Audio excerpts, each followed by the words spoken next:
सुग्रीवमित्रं परमं पवित्रं सीताकलत्रं नवमेघगात्रं कारुण्यपात्रं शतपत्रनेत्रं श्रीरामचंद्रं सततं नमामि। जय सिया राम। पिछले अध्याय में आपने सुना कि किस प्रकार से कबंध नामक राक्षस को श्री राम से मुक्ति मिली और उसने सुग्रीव का पता बताया। अब आगे सुनिए। पंपा सरोवर के निकट के वसंती सौंदर्य ने राम के मन में सीता की स्मृति को पुनः जागृत कर दिया।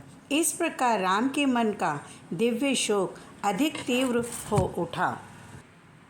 लक्ष्मण द्वारा समझाए जाने के पश्चात राम शांत हुए और वार्तालाप करते हुए वे दोनों ऋषिमुख पर्वत के निकट पहुँचे। कुछ दूरी पर सुग्रीव ने राम और लक्ष्मण को इस ओर आते देखा। उन्हें वाली का सहयोगी समझकर सुग्रीव भयभीत हो गया। तब वह अपने साथियों के साथ मतंग ऋषि के आश्रम में शीघ्र जाकर छुप गया। वह स्थान ऋषि की दिव्य शक्ति द्वारा सुरक्षित था। वह क्षण मात्र के लिए भी शांति से नहीं बैठ पा रहा था। अपने स्वामी को इस प्रकार से विचलित देखकर हनुमान ने कहा, आपको मन में से वाली का यह भय त्याग देना चाहिए।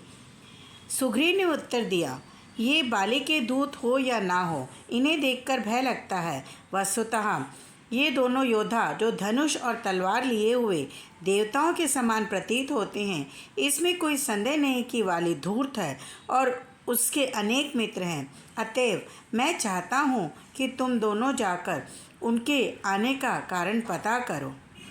तब हनुमान ने अपना वास्तविक रूप छुपा लिया और एक भिक्षुक के रूप में वे राम और लक्ष्मण के समक्ष प्रकट हुए।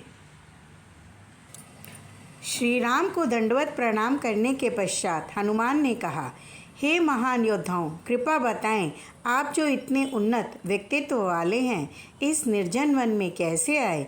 आपकी ऐसी सुगठित शक्तिशाली देह को देखकर लगता है आप योद्धा हैं। यद्यपि आपके वस्त्र योगियों जैसे हैं। मेरा नाम हनुमान है और मैं सुग्रीव का मंत्री हूँ। सुग्रीव को उनके अग्रज ने, जिनका नाम वाली है, राज्य से निष्कासित कर दिया है। मैं पवन पुत्र हूँ और अपनी इच्छा अनुसार कहीं भी आ जा सकता हूँ और कोई भी रूप धारण कर सकता हूँ। सुग्रीव ने मुझे यहाँ मित्रता का संबंध स्थापित करने और आपका स्वागत करने के लिए भेजा है।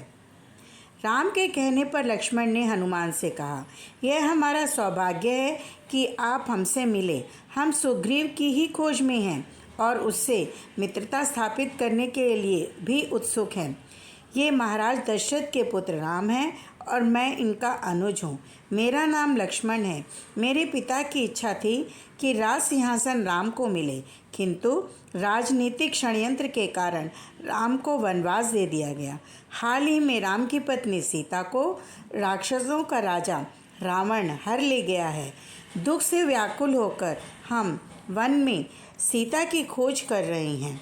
इधर उधर विचरण करते हुए हमारा सामना कबंध नामक राक्षस से हुआ। कबंध का वध करके हमने उसे भयंकर शाप से मुक्त किया। फलस्वरूप स्वर्ग जाते समय उसने हमें सुग्रीव से मित्रता करने का सुझाव दिया। इस समय हमारे यहाँ आने का यही कारण है। तुम्हारे एवं तुम्हारे भद्र राजा के हित में जो भी करना आवश्यक होगा, हम उसके लिए सहमत हैं। हनुमान से अपनी दशा का वर्णन करते हुए लक्ष्मण का स्वर अश्रुपूर्ण नेत्र उसके आंतरिक दुख को प्रकट कर रहे थे। यह देखकर हनुमान ने बताया, आपकी ही तरह सुग्रीव भी अपने राज्य एवं अपनी पत्नी से वंचित है। मुझे विश्वास है कि वे उनके अनुचर सीता को खोजने के आपके कार्य में अवश्य ही आपकी सहायता करेंगे। कृपया आप सुग्रीव से भेंट करके मेरे साथ चलें, क्योंकि वे आपके यहाँ आने का कारण जानने के लिए अति उत्सुक हैं। ऐसा कहकर हनुमान ने विशाल वानर का अपना वास्तविक रूप धारण कर लिया। तब उन्होंने राम और लक्ष्मण को अपने कंधे पर बिठा लिया और वे ऋषिमुख पर्वत की ओर चल पड़े। वहाँ पहुंचकर हनुमान पहले सुग्रीव के पास गए और उन्हें राम के मैत्रीपूर्ण उद्देश्य के विषय में सूचित किया। संतुष्ट सुग्रीव एक भिक्षुक का रूप धारण करके राम एवं लक्ष्मण से मिलने गए। तत्पश्चात हनुमान ने राम एवं सुग्रीव की मित्रता की औपचारिक रीति को पूर्ण करने के लिए पवित्र अग्नि प्रज्वलित की। आदरपूर्वक उस अग्नि की परिक्रमा करने के पश्चात राम एवं सुग्रीव के मन में मित्रता का दृढ़ भाव लिए एक दूसरे की ओर देखा। तब सुग्रीव ने कहा, हे राम, आज से आपके सुख दुख मेरे होंगे और उसी प्रकार मेरे सुख दुख आपके होंगे। सुग्रीव ने पुष्पों से लदी हुई एक शाखा राम के बैठने के लिए भूमि पर रखी। ऐसी ही शाखा हनुमान ने लक्ष्मण के लिए रखी। जब सभी बैठ गए तब सुग्रीव ने बताया, हे राम, अपने भाई वाली के कारण मैं निरंतर चिंता में अपना जीवन व्यतीत कर रहा हूँ। जब से वाली ने बलपूर्वक मेरा राज्य और मेरी पत्नी को छीन लिया है, तब से मैंने इस वन में शरण ली है। तथापि मुझे सदैव इस बात का भय लगता है कि किसी भी समय मेरा अग्रज आकर मुझ पर आक्रमण कर सकता है। मुझे एक पल की भी शांति नहीं है। राम ने मुस्कुराते हुए बताया, सेवा ही मित्रता का वास्तविक फल है। अतः वाली को दंड देकर तुम्हारी पत्नी एवं राज्य को पुनः प्राप्त करने में मैं तुम्हारी सहायता अवश्य करूँगा। सुग्रीव ने कहा, हनुमान ने मुझे आपके वनवास एवं आपकी पत्नी के अपहरण के विषय में सूचित किया है। एक मित्र होने के नाते मैं उन्हें खोज कर लाने में आपकी सहायता करने के लिए दृढ़ प्रतिज्ञ हूँ। भले ही वे स्वर्ग में, पृथ्वी पर अथवा निम्न लोकों में हों। राम, मैंने शक्तिशाली राक्षस रावण को सीता को अपहृत करके ले जाते हुए देखा है। वे हे राम ऐसा कह रही थी। उन्होंने मुझे व मेरे साथियों को पर्वत शिखर पर बैठे हुए देखकर अपनी चादर और कुछ आभूषण नीचे फेंक दिए, जिसे हमने उठा लिए हैं। राम उन वस्तुओं को देखने के लिए उत्सुक हो उठे और उन्होंने सुग्रीव से उन सभी वस्तुओं को लाने के लिए कहा। तब सुग्रीव ने उन्हें गुफा से उठाकर राम के समक्ष लाकर रख दिया। उन वस्त्रों एवं आभूषणों को देखते ही राम ने उन्हें पहचान लिया और वे शोक से कहने लगे, हे प्रिय, मेरी प्रिय। उनकी आँखों में अश्रुधारा फूट पड़ी और वे करुण विलाप करने लगे तथा अचेत हो गए। चेतना आने पर राम ने रावण के विषय में पूछा और सुग्रीव ने बताया, दुर्भाग्य से मुझे रावण के विषय में कुछ भी पता नहीं है, किंतु आप धैर्य रखें, उसका पता करने में मैं आपकी सहायता करूंगा। हे राम, अपनी पत्नी के वियोग पर आपको इतना अधिक विलाप नहीं करना चाहिए। मात्र शोक करने से कोई सुखी नहीं हो सकता। शोक करते रहने से व्यक्ति की शक्ति क्षीण होने लगती है और जीवन संकट में पड़ जाता है। यद्यपि मैं एक मूर्ख हूँ, वानर भी हूँ और मेरी दशा भी आपके समान है। सुग्रीव के वचन सुनकर राम कुछ शांत हुए और सुग्रीव का पुनः आलिंगन करके उनके संग बैठ गए। जब सुग्रीव वाली की उपस्थिति से उत्पन्न भय की चर्चा करने लगा, तब राम ने कहा, हे सुग्रीव, धैर्य रखो, मैं आज ही वाली का वध कर दूंगा, किंतु इसके पहले मैं यह जानना चाहूँगा कि तुम दोनों भाइयों के मध्य यह शत्रुता कैसे उत्पन्न हुई। सुग्रीव ने कहा, एक सच्चे मित्र के समक्ष ही व्यक्ति अपने दुख प्रकट कर सकता है। ऐसा हुआ कि मेरे पिता के निधन के पश्चात ज्येष्ठ राजकुमार होने के नाते वाली किष्किंधा का राजा बना और मैं उसकी सेवा में लग गया। इसके पूर्व माया दानव के पुत्र मायावी ने एक स्त्री के कारण बाली से शत्रुता मोल ले ली थी। तत्पश्चात एक रात जब सभी सो रहे थे, मायावी किष्किंधा आया और युद्ध के लिए बाली को ललकारने लगा। यद्यपि मैंने तथा उसकी पत्नियों ने उसे रोकने का प्रयास किया, किंतु कृतवाली उस प्रतियोगी से संघर्ष करने के लिए महल से बाहर निकल पड़ा।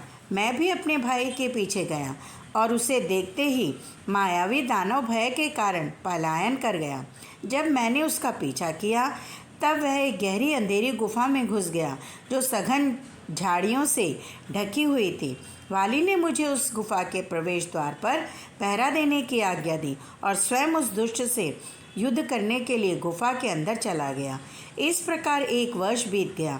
मैं उस प्रवेश द्वार पर पहरा देता रहा, किंतु अपने भाई का कोई संकेत मुझे नहीं मिला। अकस्मात मैंने गुफा से झाग सहित रक्तस्राव होते देखा एवं अनेक दैत्यों के स्वर भी सुने, किंतु अपने भाई की आवाज़ नहीं सुनी। मैंने यह निष्कर्ष निकाला कि वाली की हत्या कर दी गई है। तब मैंने प्रवेश द्वार पर एक विशाल पत्थर रखकर उसे बंद कर दिया और अपने मृत भाई की आत्मा की शांति के लिए जलार्पण किया। किष्किंधा लौटने पर मंत्रियों ने मेरा राज्याभिषेक किया और मैं न्यायपूर्वक राज्य करने लगा। कुछ समय बीत जाने पर वाली उस दुष्ट की हत्या करके वापस किष्किंधा लौटा, जिसे देखकर सभी को आश्चर्य हुआ।